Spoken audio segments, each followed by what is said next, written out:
Hi there, welcome back. I hope you enjoyed the Qashqai video.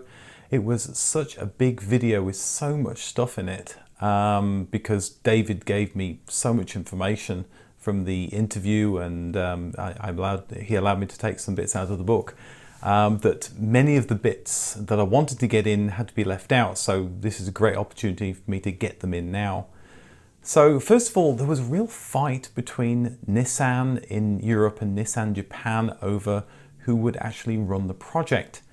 Because when it was being developed, when the team was over in Japan, they decided that the platform and the powertrain work would all be done in Japan. And so if all the platform and powertrain work's done in Japan, then why do you want to have a whole load of Brits going over to the UK to finish up the work and actually develop the car over in Europe? So there was a real tussle between Europe and Japan about how it was going to work. Also, the UK team were a bunch of newbies who had produced the failed B32A project, so could they really be trusted to make this really important car? It was a real challenge, but of course in the end they pushed through and they managed to get approval to be able to do it in the UK. So obviously with car design, you go from simple drawings where you're just doing design sketches to get an idea for a car, all the way to a final production car. And with car companies, you go through different stages to allow that to happen. And in Nissan's case, there's case 1, case 2 and case 3.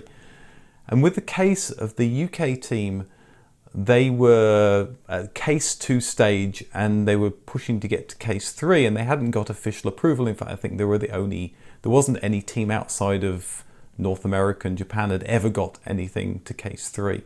So they ended up just saying, well, let's just assume we're already at case 3 and we'll just carry on doing the work, which is an interesting way of going about it.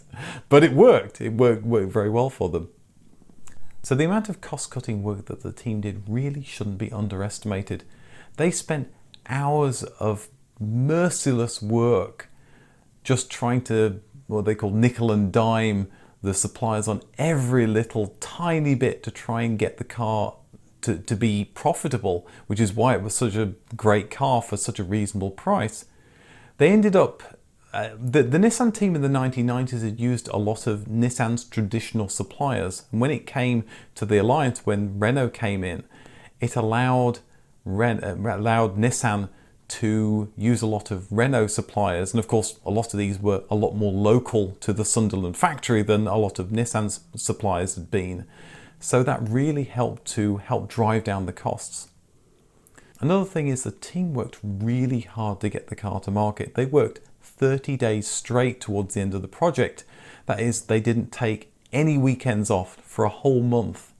So it was amazing the work that they did. Another thing is that the Qashqai, although it was sort of seen as a replacement for the Almera, the smaller Almera sort of hatchback, it was also a replacement for the Primera, the larger Ford Mondeo size car, because both cars were doing badly and Nissan had to essentially get rid of all its loss-leading cars and actually focus on things that made money. So it was wonderful the Qashqai did so well so that it could replace the loss of production for the Almera and the Primera. So another thing about the interview with David, and by the way, the whole interview with David Twohig, I've put up on the Little Car channel. So if you want to see that, there's a link in the description, and I'll put a link above so you can go and see it. But another thing I put to David was, shouldn't the original Qashqai have had a larger wheelbase? If it had just been a little bit bigger, then they could have done a third row of seats from the start. And he has his own opinion, which he talks about in the interview. But I'll give you my opinion now, which is it would have made the car more practical, and it would have reduced the massive amount of work that they needed to do to make the Qashqai Plus 2. But that meant for every one of the smaller cars that they sold, they would have needed to use more metal, which would have made it more expensive. It would have made it heavier. And also, if they'd have come out with a Qashqai from day one with a third row of seats, it may have rubbed some of the coolness off the car. it may have made it more like a boring MPV or a minivan, something that just transports kids. Whereas just being a 5-seater and being a little higher and a bit more exciting, I think with a lot of cars you see, if they come out with just essentially one model that people get excited about and then they turn it into something else later, the public accepts that. But if they make it kind of an all singing, all dancing thing at the start, the public just doesn't see a clear message. And I think that could have been a real problem with the Qashqai from day one. And then of course the Qashqai may not have been a hit. And if it hadn't have been a hit, then you would still have had a more expensive platform, a larger platform that could have had 3 rows of seats, but no one wanted 3 rows of seats. So anyway, hindsight is a wonderful thing, and maybe it would have been better to have done it at the start, but there's no way the team could anticipate everything that could happen in the project. There's different types of project design. I used to do lots of project design for Microsoft, and back when we first started, we used what's called waterfall design. So when we decided to create a project, it would maybe be a year. The whole project would take a year, and we would spend the first 8 weeks planning it. Then we would spend another 8-12 weeks doing the milestone 1, and then milestone 2, then milestone 3. Then we get to code complete, when theoretically all the features were in. Then we would lock down and do bug fixing for a month or 2, and then we would release the project. The problem is, by the end of the year, because software development is much faster paced than even car development, we'd have a problem that there's all these things that we hadn't anticipated. The market had moved on, so we now had a project that essentially was a year out of date when we released it.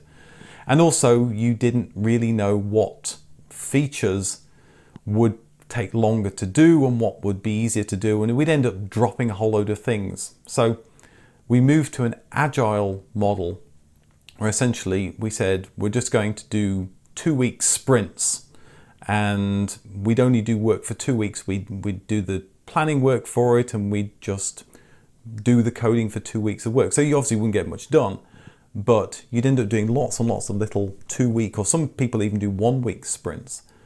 And by doing those little bits of work as you went on, planning as you went, you end up following what the project actually needs to be, and also dropping things that you've decided that you don't want to do. And you also end up with a project that has far fewer bugs, because you're constantly testing it as you go through it. And of course, car manufacturers have to take more of a waterfall approach, because they're making a car that's going to take a long time to make. But it's a long way of saying that hindsight is wonderful, and of course at the start of the project there's no way you can anticipate what's going to happen towards the end of the project, what you might need. So moving on to the Mark II Qashqai, another thing that's amazing about that is that the Espace, the granddaddy minivan of them all, used the Qashqai platform.